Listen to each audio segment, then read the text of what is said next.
Hey Dylan, good afternoon, man. Come on in, bud. Welcome to my my little motorcycle museum here. You know, it's kind of funny. I've had numerous people have asked me over the years, you know, why I did this, and it's kind of strange. You know, when you get older and you start getting into your 50s, you kind of want to, for some strange reason, and not everybody, but for me, I kind of wanted to, you know, look back on my life. You know, I'm 50, going to be 57 years old, and so when I turned 50, I started thinking, man, you know, I had a lot of things when I was a kid that kind of made me who I am as a person today, and I kind of want to leave a legacy for like my grandkids and just kind of leave something for people to see, you know, who I was and kind of where I came from. So about 7 years ago, I started rebuilding vintage dirt bikes and kind of started putting things back together the way, you know, they were when I was a kid. So this Elsinore 50 right here is a bike that the first motorcycle I actually learned how to ride was this bike right here.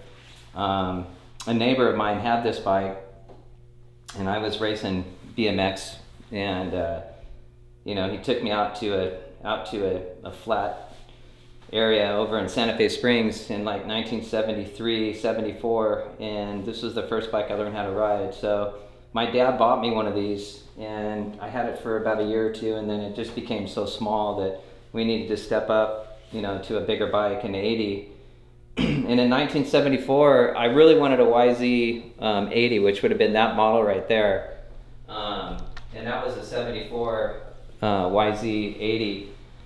But Norwalk Yamaha at the time didn't have any of those because they were brand new and they just came out. So my dad bought me this 74 MX 80, and this is the first bike I actually raced right here. This bike's a 1974 and a half 75 GT MX 80, and that's actually a picture of my dad right there at Indian Dunes with this motorcycle. I think I fouled the plug. So what we did is these bikes came with an injection system on them. So we struggled with that early on. So we took the injection system off, and then we just used regular two-stroke mixed gas that we'd ended up just running in this. And I raced this bike for probably 2.5 years, from 75 to 76. And then in 1977, my dad bought me this bike, which is the 77 YZ 80, which from this to this was like huge. You know, this was a huge step from 1975 to 1977. And then I raced this bike for about a year, and I started really doing really well on this bike and started getting really faster and progressing and you know, learning actually how to ride. This bike actually kind of taught me how to ride more like technique wise, because this bike just had better suspension, it had a different motor. Just the setup of this bike was completely different. And we raced this bike Indian Dunes, Carlsbad, Saddleback, OCIR, Corona Raceway. And then in 1978, this bike came out. Now this is actually a 78, but it's got a 1979 seat on it.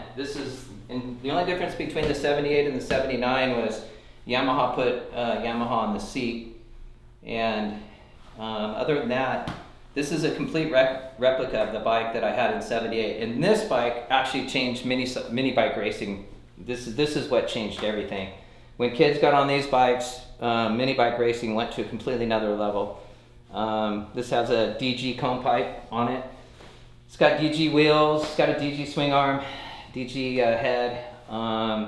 So this bike changed everything. This is really what made me learn how to ride and became a really efficient rider when I got on this bike and started racing this bike. And I raced this bike from 78 to 79. And then in 1980, I got on a 125. This is an 81 125. The 1980 G model that I had, I got rid of it and never could find it. And then this was the closest thing I could find to an 81 water-cooled bike. So I redid this bike. This bike runs. This bike's raceable.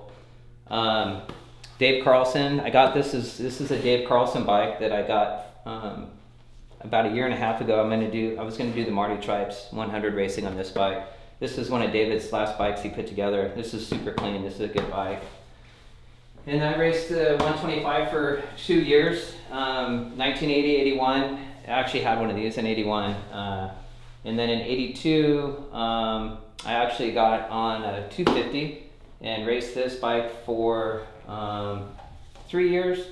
And then in 84, I got hurt really bad and had a major injury, and that kind of shut down my racing. And then also, which were really cool when we were kids growing up, everyone had, BMX was, started out with a Schwinn Stingray.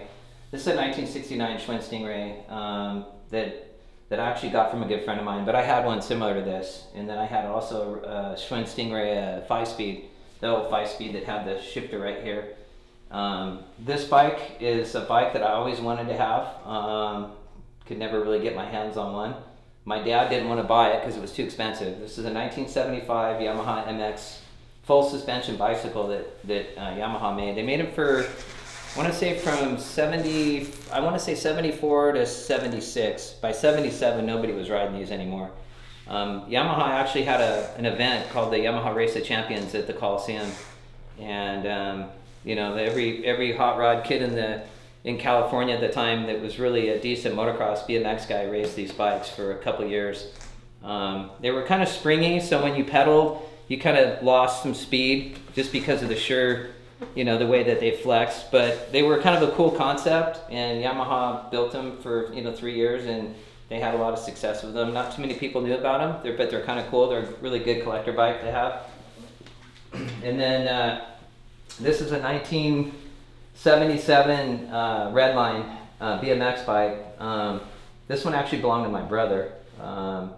He rode this, and we both rode it. But this thing is just it's a classic. It's got the regular nylon tough wheels on it. Has power light front forks. It's kind of a cool bike. So that's a kind of a family bike that's been in the family since '77.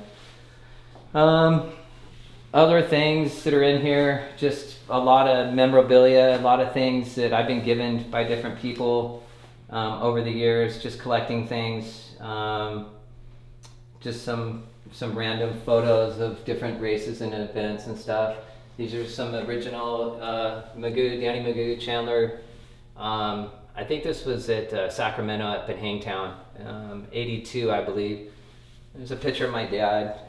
My dad was racing out at, I think that was Indian Dunes. That was in 1975. My dad, he'd never wanted to wear a helmet. He always thought he was just a guy that would ride around without a helmet on, which I always thought was stupid, but that's his generation. He came from that kind of tough guy generation. These are some photos that I made for Mike Brown. Mike's been a real close friend of mine for a lot of years, and we try to help him raise money to kind of keep him going. So I made these. This was at Saddleback. This is one of the mini bike races. I think it was the Yamaha Race of Champions that I think he won. I think that was like, I don't have my glasses. It was like 75, maybe 76, somewhere around there. And then there's another poster that we made for Mike a few years back with Chandler, Magoo, and him on the line up in Sacramento. It was 82. These were 3 Honda 2-stroke 450cc bikes that Honda made. They were kind of a pre-production bike that built for these guys for this race. And then just some kids that I've sponsored over the years. I mean, I've helped out. DSC Construction's helped out numerous kids for years and years with their racing careers, kind of trying to help them live their dreams. So that's pretty much it in a nutshell. It's pretty much just started based off of, kind of wanted to put some things together and have a little bit of a legacy for, my grandkids and for my kids. My kids, they look at this stuff and they're just like, fuck, he's crazy. I don't know why he spends all this money and does this. But you know what? Hey man, if I'm gone and, they'll always remember me having this, and, it's just a piece of my life that meant a lot to me at the time. So anyways, that's pretty much it. Appreciate you guys watching and taking the time to kind of check out some of the stuff in the shop here at DSC.